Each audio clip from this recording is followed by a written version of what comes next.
167 men do not go home from this platform. At 22:20 on the night of July 6, 1988, a steel pipeline carrying pressurized natural gas from a neighboring platform reaches its breaking point. The heat has been building for 22 minutes. When the riser lets go, it does not fail gradually. It tears open, and the gas that erupts from it under pressure at temperature ignites instantly into a jet fire so vast that crew on vessels more than 70 miles away turn to look at the sky. This is Piper Alpha, 120 miles northeast of Aberdeen, Scotland. On this night, it is the single most productive offshore oil and gas platform in the North Sea, processing roughly 10% of Britain's entire offshore output. By 23, it is gone. But 167 men does not capture what makes Piper Alpha the deadliest offshore disaster in history. The explosion that starts it all is not caused by equipment failure. It is not caused by a storm. It is caused by a single paper permit filed in the wrong pigeonhole and the 30-minute window in which nobody thinks to check. Stay with this, because what you are about to learn is not just what went wrong, it is how an entire industry was running on a system that was waiting to fail. Piper Alpha is not a small operation. The platform weighs 34,000 tons.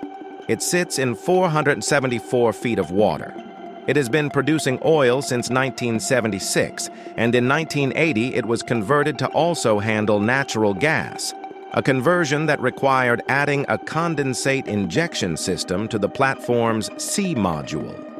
That system, that module, is where everything unravels. On the night of July 6, 1988, there are 228 men on board, more than usual, because alongside the regular production crew, there are construction workers completing ongoing maintenance work. The platform is a city. It runs in 12-hour shifts. The day shift ends at 6 p.m. The night shift takes over. The platform is operated by Occidental Petroleum. Occidental is not a small regional operator. At the time, it is the 14th largest oil company in the United States. It has been running North Sea operations since the early 1970s, and it has a permit-to-work system, a formal, documented process by which maintenance work is authorized, tracked, and handed over between shifts. That system exists precisely because oil and gas platforms are environments where a wrong assumption does not produce a near miss. It produces a catastrophe. But that is not what makes this story remarkable. What makes this story remarkable is that on the afternoon of July 6th, a routine maintenance job on a single pump is left unfinished.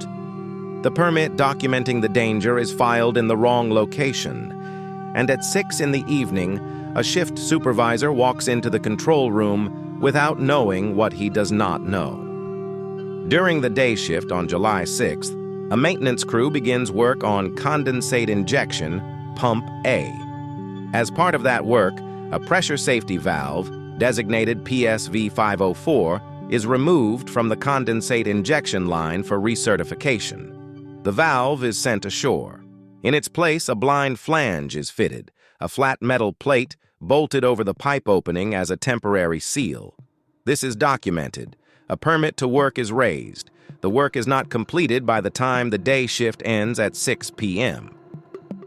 Day shift lead production operator Bob Vernon holds the permit.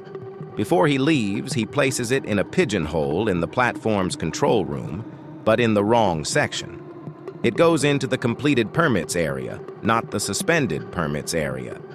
The physical location of that piece of paper is the pivot point on which 167 lives turn. At the shift handover briefing, the critical fact, "Do not run pump A, its safety valve has been removed," is not verbally communicated to the incoming night shift. Frank Carey, the night shift supervisor, takes over at 6 p.m. without knowing. At 21:30, condensate injection pump B begins to show problems. At 21:45, pump B trips out entirely.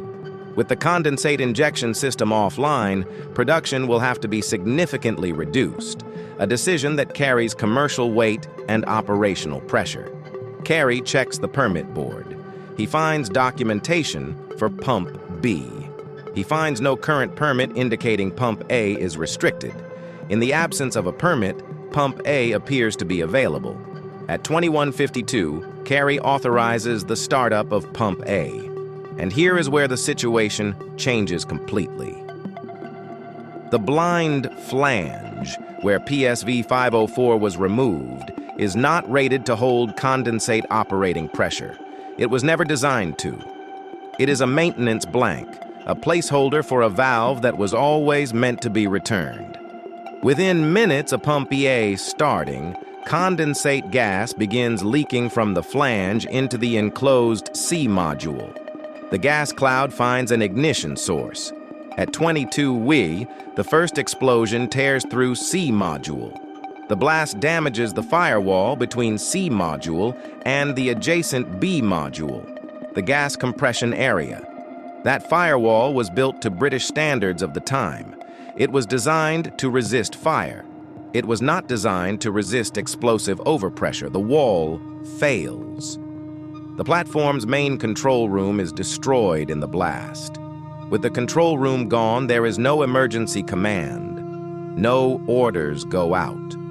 228 men are now on a burning platform with no one directing them.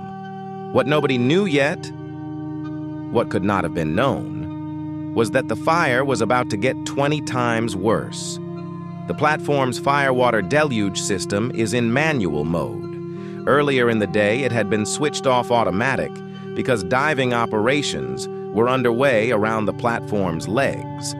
Automatic activation of the deluge system could have drawn air downward, endangering the divers. This was standard procedure. It was not negligence by any single individual. But it means that the fire burning in C module is not automatically suppressed. At 22:20, the gas pipeline running from the neighboring Tartan platform to Piper Alpha under pressure in the heat ruptures. The Tartan platform, operated by Texaco, had seen the fire on Piper Alpha for 20 minutes. But Tartan's operators had not received a shutdown order. Their standing procedures did not require automatic shutdown because a neighboring platform was burning. Shutting in production required authorization. That authorization was slow in arriving. When the Tartan riser fails, it does not simply leak. It tears open under pressure, and the gas erupting from it ignites into a jet fire that witnesses describe as a column of flame reaching hundreds of feet into the night sky. At 22:50, the main oil riser from the Piper field itself ruptures in the heat. The explosion that follows is catastrophic. By 23 Offshore, the north end of the platform has structurally collapsed into the North Sea. Of the 228 men on board, 61 survive.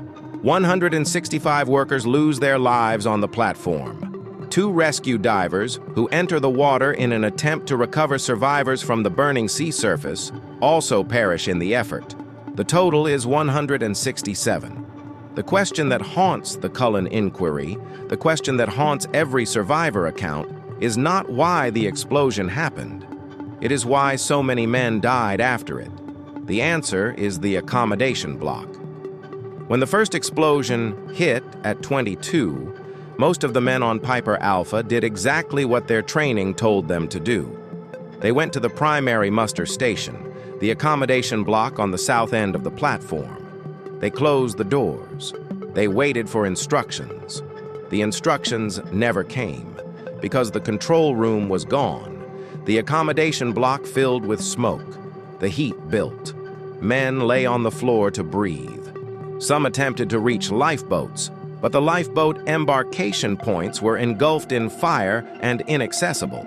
The Tharos, a large firefighting and rescue semi-submersible, had been positioned nearby and responded immediately. But the heat from the tartan riser jet fire was so intense, it could not get close enough to be effective during the critical window. The 61 who survive do so by leaving the accommodation block. Most of them go to the open deck and jump.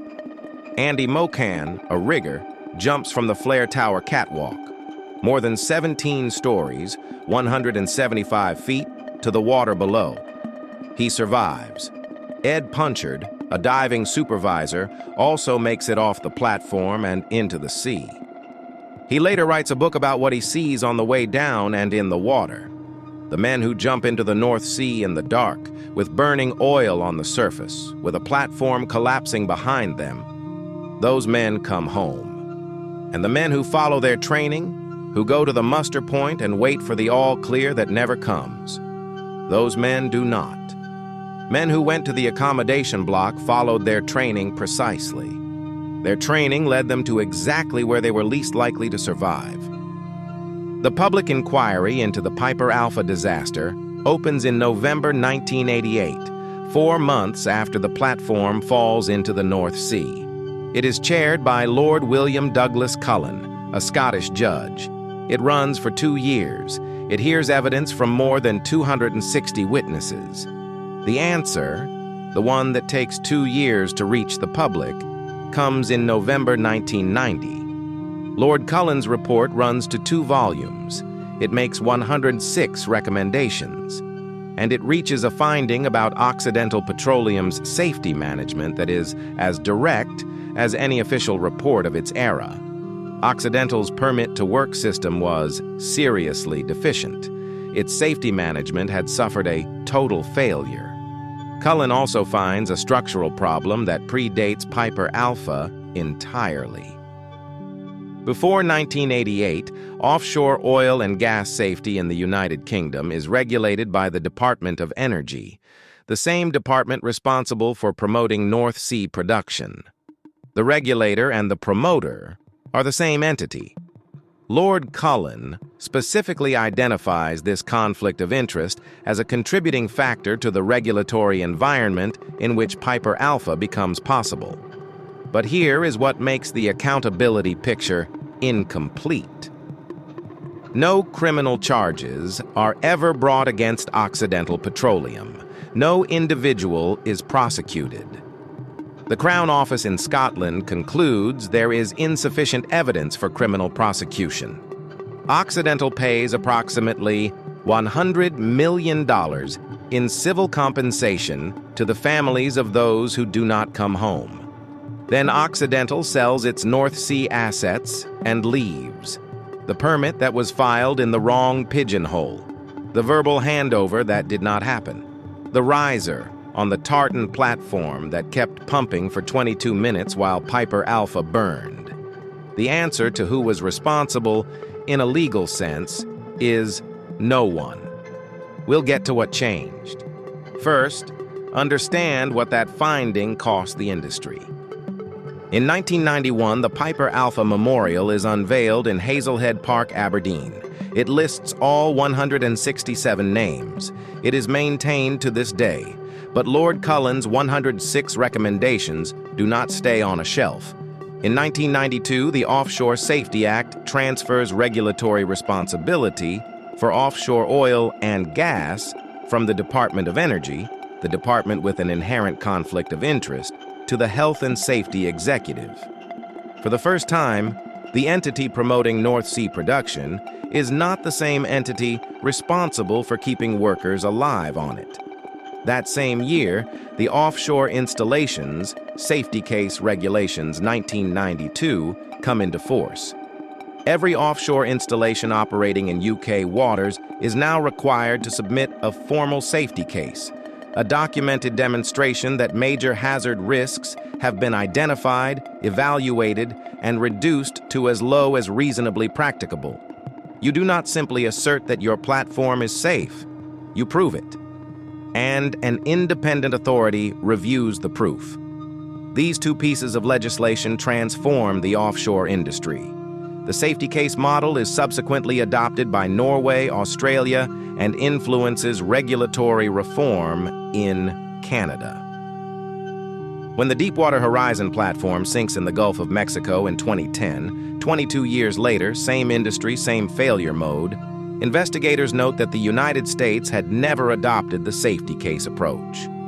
167 men, one missing permit, and the legislation that follows their names.